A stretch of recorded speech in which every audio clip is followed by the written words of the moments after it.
The train jolted to a sudden stop, its brakes screeching like a wounded animal against the tracks. Lila, a young photographer with dreams as vast as the horizon, clutched her camera bag tighter, her heart pounding in her chest. Outside, the golden fields of late autumn stretched endlessly, but inside, panic pulsed through her veins. She was en route to the city for her first gallery exhibition, a chance to finally showcase her work to the world. But now, the conductor's voice crackled over the speaker. Mechanical failure. We're stuck in the middle of nowhere until tomorrow. Her palms grew clammy as her mind raced. I've worked years for this. What if I miss it? Lila's challenge was immediate. Missed connections meant missing her big break. But beneath the surface lay a deeper struggle. She'd always lived life on a tight schedule, chasing ambition while ignoring the quiet ache of loneliness. The train's breakdown stranded her in a remote countryside, far from the bustling city she knew, forcing her to confront a stillness she'd spent years avoiding. With no signal on her phone and no way out, she was stuck in a place that felt like a forgotten corner of the world, grappling with both her derailed plans and her unexamined heart. Reluctantly, Lila disembarked with the other passengers, her boots crunching against the gravel as she surveyed the scene. A weathered sign pointed towards a nearby village, Willow Hollow 1 mile.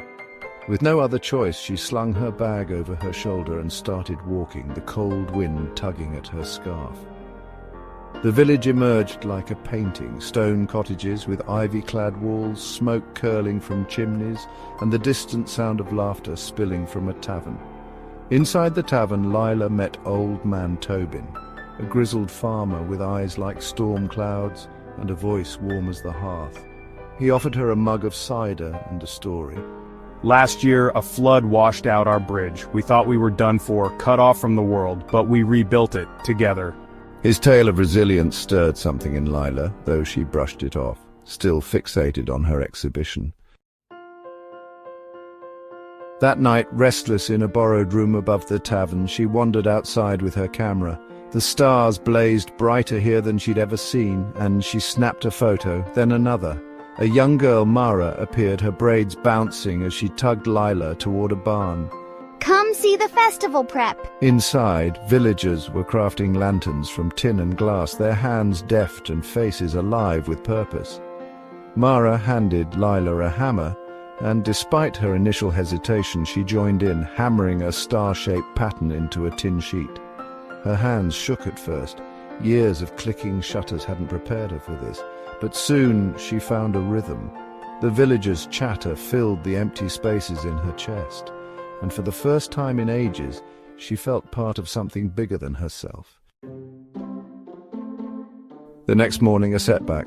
The train repairs would take another day. Frustration flared, but Mara dragged Lila to the village square, where the lanterns glowed like captured fireflies at the harvest festival. Lila photographed the scene, the wrinkled hands lighting wicks, the children chasing shadows, the golden fields framed by twilight. Each click captured more than images. It captured connection. You've got an eye for what matters. His words lingered, planting seeds of doubt about the life she'd been chasing. As dawn broke on the third day, Lila stood at the train platform, ticket in hand. The exhibition was lost. She'd never make it in time, but instead of despair, a strange calm washed over her. She thought of Willow Hollow, the lanterns, the stories, the quiet strength of its people. In the city, her photos were polished, perfect, but here they were raw and real, reflecting a beauty she'd overlooked in her rush. She turned back, camera in hand, and decided to stay another day, then a week. The detour hadn't ruined her, it had revealed her. With a deep breath, she whispered to herself, This is where I start living. Months later, Lila's photos from Willow Hollow hung in a small gallery, not the city's grand stage, but a space she'd created herself. Villagers mingled with visitors, marveling at how she'd captured their spirit. She'd traded her relentless ambition for a life woven with purpose. staying in the village to teach photography to kids like Mara and document the beauty of the everyday. Sometimes, she told the crowd, The detours we dread are the paths we need. Don't be afraid to step off the track.